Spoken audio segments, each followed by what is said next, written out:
بيبدأ الفيلم مع المحامي فرانك وهو نازل من عربيته وداخل المطعم، وبتسأله النادلة تقدر تجيب له ايه؟ لكن فرانك مش بيرد عليها، وساعتها كان بيراقب تحركات الناس في الشارع عن طريق انعكاس النضارة بتاعته، وبيكون مركز جدا في الناس اللي حواليه. وفجأة بيسمع صوت واحد بيكح في مطبخ المطعم، وبيدخل المطبخ وبيقفل الباب وراه وبيضرب الراجل اللي بيكح بطريقة عنيفة لغاية ما بيقع على الأرض، وبعدها بيمسك حبل وبيحاول يخنقه بيه. وقبل سنة من وقوع الحادثة دي بنشوف فرانك وهو داخل مكتب المحاماة اللي بيشتغل فيه، وبيكون مركز تركيز شديد في كل حاجة بتحصل حواليه، لدرجة انه كان عارف انه بيتكلم تقريبا 80,000 كلمة في اليوم. لكن اهم كلمتين بالنسبة له في اليوم انه يقول لبنته ومراته انه بيحبهم. وتاني يوم بتتصل بيه مراته سوزان وبتفهمه انه اتأخر على حفلة بنته في المدرسة، وساعتها بيقول لها انه جاي في الطريق، لكن هو بيكون لسه في المكتب بيشتغل، وبيحاول يخلص الشغل بسرعة عشان يلحق عرض بنته أوليفيا. واول ما بيخلص شغله بينزل بسرعة يركب عربيته وبيروح على العرض الغنائي، بس الطريق بيكون زحمة، وساعتها العرض بيكون بدأ وخلص كمان.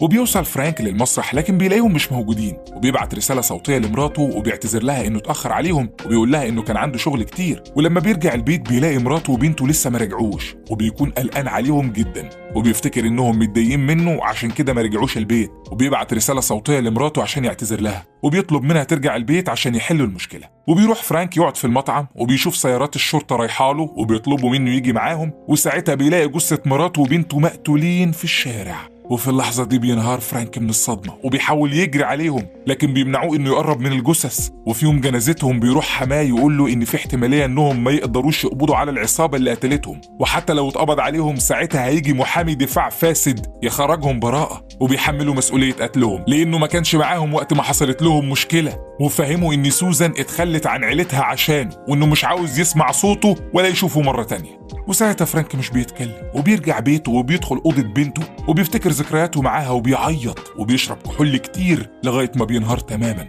وبعد كام يوم بيروح فرانك مركز الشرطة عشان يتابع تطورات القضية، وبيعرف من المحقق لوستيجر إنهم لقوا خيوط ذهبية في مكان مسرح الجريمة. وساعتها بيستغرب فرانك لأن مفيش حد من عيلته كان لابس هدوم فيها خيوط ذهبية، وبيفهمه المحقق إنه اتكلم مع الخياط الموجود في المدينة وعرف منه إن الخيوط الذهبية دي منتشرة بشكل كبير في معظم تصاميم الملابس، وده ما يعتبرش دليل قوي يقدروا يمسكوه على حد. وبيعرف من المحقق إن المنطقة اللي اتقتلوا فيها معروفة إنها مقر للمافيا الروسية، وإنها في الغالب ما كانتش مجرد عملية سرقة عادية، لأنهم اتقتلوا بطريقة بشعة. وحتى العصابة اللي قتلتهم ما سرقتش العربية، لكن الشرطة ما لقيتش محفظة مراته وقتها، وده الغريب.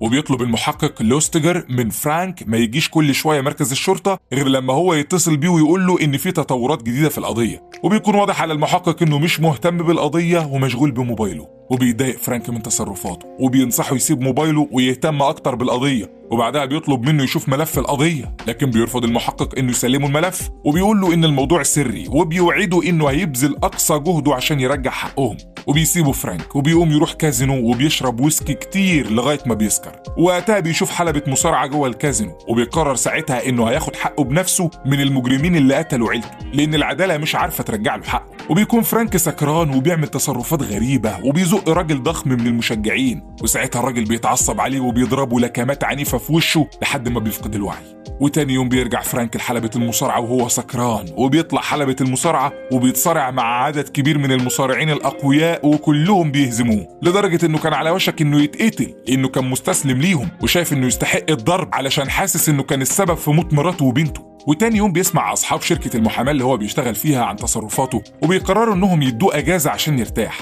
لكن فرانك بيكون عارف إنهم مش عاوزينه في الشركة من زمان، بيحاولوا يطردوه. وبيرجع بعدها لحلبة المصارعة وبيدخل مباراة قتال مع ناس أقوى منه بمراحل، وبيستغلوا ضعفه وبيضربوه بأبشع الطرق. وبيكون فرانك مستسلم ليهم كالعادة ومش بيقاوم لأنه شايف إنه يستحق العقاب، لحد ما في مرة بيتدخل ضابط شرطة اسمه هانك وبيضرب الخصم بتاع فرانك وبينقذه، وبيروحوا يتكلموا مع بعض. وبيسألوا هانك هو ليه بيتصرف كده، وبيعرفوا فرانك إنه حاسس بتأنيب الضمير إنه فوت آخر عرض غنائي لبنته، وإنه بيحب يدخل مباراة مصارعة في الأماكن اللي زي دي، لكن لو الشرطة عرفت احتمال يتفصل من شغله. وبيعرفوا هانك إن الشرطة ما بقتش مهتمة بالقضية بتاعته، واحتمال إنها تتقفل لأن الأدلة مش كافية. وساعتها بيتعصب فرانك وبيسيبه وبيمشي. وبالليل بيتمشى فرانك في الشارع وبيلاقي فتاة ليل بتعرض عليه انهم يقضوا اليوم سوا، وبيلاحظ فرانك انها طفلة صغيرة وبيسألها عن سنها وبتعرفه ان عندها 13 سنة. وساعتها بتكون في عربية مراقباها وبينزل منها راجل اسمه جون وبيقول للبنت تيجي معاه، وبيكون جون هو اللي مشغلها. وبيحاول فرانك يمنعه ياخدها لانها مجرد طفلة، لكن جون بيضربه لكمة في وشه وبيطلع سكينة من جيبه وبيحاول يقتله. وساعتها فرانك بيتعصب عليه وبيضرب جون بكل عنف وبيوقعه على الارض.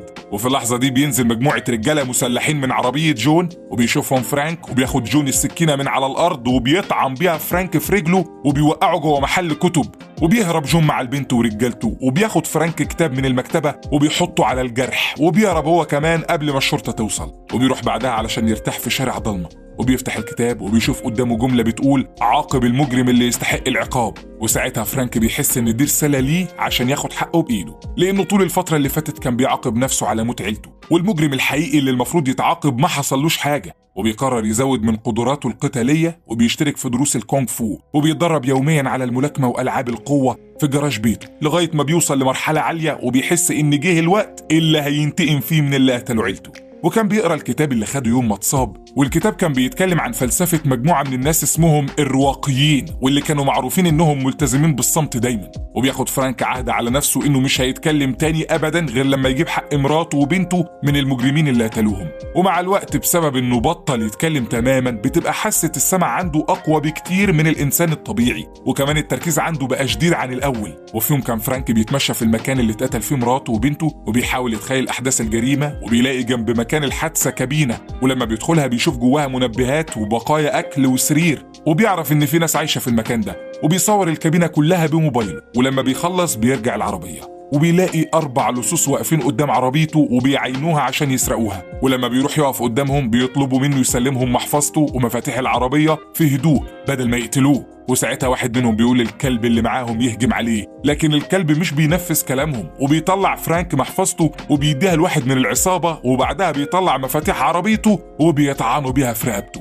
وساعتها بيهجم عليه ال3 اللي معاه، لكن هو كان أسرع منهم وقدر يضربهم بكل قوته في كل جزء في جسمهم. وبسبب حاسة السمع القوية بيسمع صوت سكينة واحد من أفراد العصابة وبيلف بسرعة وبيوقع السكينة من إيده وبيضربه وبيوقعه على الأرض، وبيروح عند الراجل اللي طعنه في رقبته وبيطلع صورة بنته ومراته وبيحطها قدام عينه، وبيركز في تعبير وشه عشان يعرف هل هو الشخص اللي قتلهم ولا لأ. لكن بيلاحظ ان اللص اول مره يشوفهم، وساعتها بيقوم واحد من اللصوص من على الارض وبيمسك مسدسه عشان يقتله. وحاول فرانك انه يتفادى الرصاصه لكن مش بيلحق وبيتصاب برصاصه في بطنه، وساعتها بيهرب اللصوص. وبعدها بتظهر عربيه بتنزل منها ممرضه اسمها ألما، وبتلاقي فرانك فاقد الوعي وبتاخده معاها عشان تعالجه. وبيصحى فرانك بيلاقي نفسه في بيت ما يعرفوش، وبتدخل عليه الممرضة ألما وبتعرفه بنفسها وبتقوله إنها بتشتغل في مستشفى ميرسي ومتطوعة في ملجأ للمشردين. وبتلاحظ إنه مش بيرد عليها وبتسأله لو كان فاهم لغتها، وبتقوله إنها كانت خارجة من المستشفى ولقيته فاقد الوعي وخدته عشان تعالجه. وساعتها بيسيبه فرانك وبيمشي وبيطلع بره بيتها وبيلاقي الكلب مستنيه وبيقرر ياخده معاه بيته. وفي نفس اليوم بيلاقي فرانك حد بيخبط على باب بيته، ولما بيفتح بيلاقيها الممرضة ألما وبتديله محفظته وبتقول له إنه نسيها عندها وإنها عرفت عنوان بيته من رخصة السواقة، وبتطلب منه تدخل تغير على الجرح وفعلا بيوافق.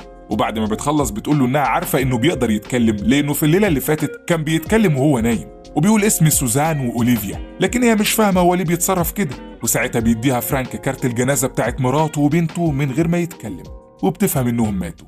وبتتأثر ألما وبتعتذر له وبتسأله لو الشرطة قدرت تقبض على المجرم، وبيحرك لها راسه بمعنى لأ. وبتعرفه ألما إن لو احتاج أي مساعدة ما يترددش ويجي لها على طول، وبتودعه وبتمشي. وبيشوف فرانك على طوق الكلب بتاعه علامة بتدل إنه كلب بوليسي، وبيفهم إنها فرصته عشان يستعمل الكلب ويعرف مكان المجرمين وينتقم منهم. وبعدها بيخلي الكلب يشم هدوم مراته وبياخد الكلب وبيروح لمسرح الجريمة، وفعلا بيقدر يتعقب ريحة الهدوم لغاية ما بيوصل لبلاعة صرف صحي. ولما بيفتحها بيلاقي محفظة مراته فاضية ومفيش فيها فلوس. وتاني يوم بالليل بيروح فرانك يراقب الكابينة وبيشوف واحد وهو طالع على عمود كهرباء عشان يدخل للكابينة، وبيلاحظ الراجل ان في عربية بتراقبه. ساعتها بينط من على الكابينة وبيهرب ومش بيقدر يمسكه. وبعدها بيركب عربيته وبيروح لبيت ألما وبيخبط عليها لكن مش بتفتح له، وبيفتكر عنوان المستشفى بتاعتها وبيقرر يروح لها. وفي الوقت ده بتكون ألما بتعالج إصابة طفلة في المستشفى، ولما بتخرج من الأوضة بتلاقي مجموعة من اللصوص ومنهم واحد بيهددها إنها تديه اللي هو عاوزه عشان ما يقتلهاش، لكن بتعرفه إن مش معاها حاجة. وساعتها بيمشي الراجل مع عصابته وبيقول لها إنه هيرجع مرة تانية، وبعدها بيوصل فرانك المستشفى وبيستناها لغاية ما بتخلص شغلها، وبياخدها معاه في عربيته وبيروحوا يقفوا قدام الكابينة وبيشرح لها من غير ما يتكلم عشان تقول له أي معلومات عن الراجل اللي ساكن في الكابينة، وبتعرفه إن اسمه شيفرز وإنها بتشوفه دايما وهي راجعة من المستشفى بس ما تعرفش تفاصيل عنه، وكل اللي تعرفه إنه بيشتغل طباخ وبيدخن دايما. وبعد ما بيخلصوا بيرجعها فرانك بيتها، وأول ما بتنزل بتلاقي العصابة اللي كانوا في المستشفى قدام بيتها وبيهددوها عشان تديهم الأدوية اللي هم عاوزينها. وساعتها بيظهر فرانك وبيطلع سلاح من معاه وبيهدد بيه العصابة وبيخافوا منه وبيمشوا بسرعة من قدامه، وبياخد ألما وبيدخلها بيتها وبتحكي له إن العصابة دي جات لها من سنة للمستشفى وطلبوا منها تسرق لهم المخدرات من المستشفى، وهي بالفعل عملت كده مرة لكن ندمت بعدها وقررت إنها مش هتكرر غلطتها تاني.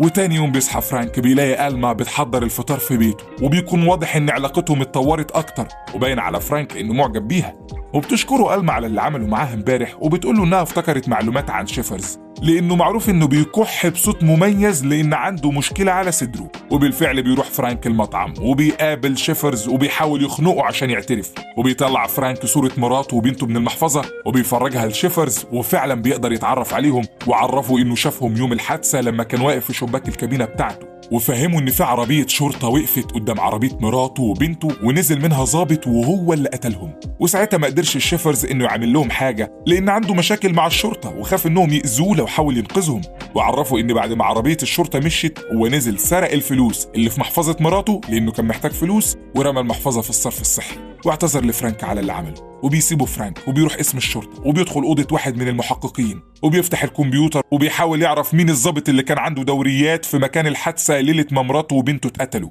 وساعتها اكتشف ان الضابط هانك اللي انقذه وهو على حلبة المصارعة هو اللي كان موجود ليلة الحادثة. وبيتصدم فرانك من الخبر، وساعتها بيسمع خطوات اقدام ضابط بيقرب على المكتب وبيقدر يهرب بسرعة وبيرجع بيته وبيعلق صورة هانك على لوحة خشب فيها تسلسل احداث القضية، وبيقرر انه يراقبه لانه مشتبه فيه. وبالفعل بيروح بعدها بيت هانك وبيستناه لحد ما بيخرج من بيته، بيركب عربيته وبيمشي وراه وبيلاقيه راح حلبة مصارعة. وبيستمر فرانك في مراقبة هانك لمدة 7 أيام متواصلة من غير ما يحسسه بحاجة، لدرجة انه كان بيبدل بين عربياته عشان هانك ما يعرفش انه متراقب.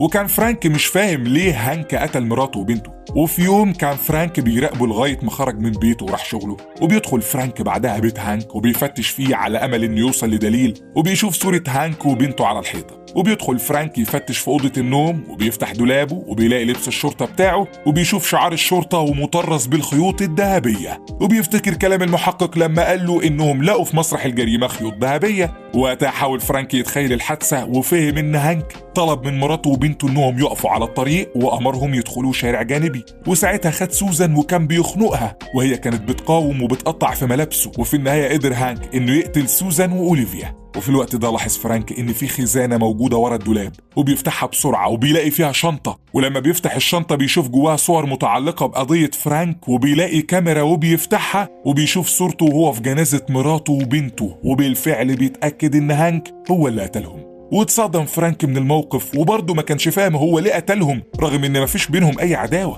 وبيسيب فرانك صورته على عربية هانك ومكتوب وراها رسالة بالعنوان اللي هيتقابلوا فيه. ولما هانك بيوصل بيته وبيشوفها بيفهم ان فرانك اكتشف حقيقته، وبيروح له على عنوان الجراج اللي سابه له ورا الصورة، وبيدخل الجراج وبيلاقي فرانك مستنيه. واول ما بينزل من عربيته بيحاول يضرب نار على فرانك لكن بيستخبى منه ورا الجدار. وفي اللحظة دي بيعترف له هانك هو ليه قتل مراته وبنته، وفهمه ان كان السبب في خروج المجرم اللي قتل بنت هانك من السجن، لان فرانك كان بيدافع عن المجرم مع انه كان يستحق العقاب لانه قتل طفلة عمرها 12 سنة في الشارع. ومن وقتها وهانك صمم انه ينتقم منه يقتل مراته وبنته عشان يحسسه بالألم اللي هو حسه. وحاول هانك يستفزه بالكلام وعرفه ان بنته كانت بتصرخ وهو بيقتلها تستنجد بابوها لكن ما كانش موجود وقتها عشان ينقذها. وساعتها بيظهر فرانك قدامه وبيهجم عليه وبيضربه بكل عنف لغاية ما بيوقعه على الأرض.